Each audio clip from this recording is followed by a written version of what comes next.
ఏంటి మనం రోజు తినే బియ్యంలో ప్యాక్ చేసేటప్పుడు ఉప్పు కలుపుతారా? పదండి ఎందుకు కలుపుతారో చూద్దాం.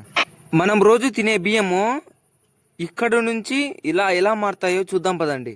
సో మన ఫస్ట్ ప్రాసెస్ అయితే ఇదే. మనం ఇక్కడ వేసిన బియ్యం అన్ని అయితే ఇందులో నుంచి అలా అయితే పైకి వెళ్తాయి. అలా పైకి వెళ్లి పైన మొత్తం అయితే దాంట్లో ఉన్న డస్ట్ మొత్తం అయితే క్లీన్ అయిపోతుంది. దగ్గర రావా ఆడేంది మూలుక్కొని ఉన్నావు? అదో ఇవన్నీ అయితే ఆ వడ్లు క్లీన్ అయిన వడ్లు. ఈ వడ్లు బియ్యంగా మారడానికి మొత్తం 5 రకాల ప్రాసెస్లు అయితే జరుగుతాయి. ఆ బయట ఉన్న వడ్లన్నీ అయితే పైకి వెళ్లి స్టోర్ అవుతాయి. ఆ పైకి వెళ్లి స్టోర్ అయినవన్నీ మెల్లగా అయితే ఇట్లా కిందికి వస్తా ఉంటాయి.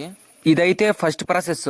ఈ ప్రాసెస్ లో వడ్ల పైన ఉన్న పొట్టును మొత్తం అయితే వలిచేస్తారు. బట్ ఆ పొట్టు మాత్రం అంతగా వెళ్లిపోయి ఉండదు, అలాగే ఉంటుంది. అది నెక్స్ట్ కన్వేయర్ పైకి వెళ్ళినప్పుడు అయితే మొత్తం రిమూవ్ అయిపోతుంది. సో ఇదే మన నెక్స్ట్ ప్రాసెస్. ఈ ప్రాసెస్ లో అయితే పొట్టును బియ్యము సపరేట్ చేయబడతాయి. అవి ఇంకా వీడియోలో అయితే అవి అయితే వడ్ల మాత్రమే కనబడుతున్నాయి, కానీ అవి వడ్లు కాదు, బియ్యమే. వాటిని పాలిష్ చేసిన తర్వాత అవి బియ్యం తెల్లగా కనబడతాయి. ఇవైతే జస్ట్ పాలిష్ చేసిన బియ్యము. ఇదైతే ఫస్ట్ పాలిష్. దీని తర్వాత అయితే ఇది సెకండ్ పాలిష్.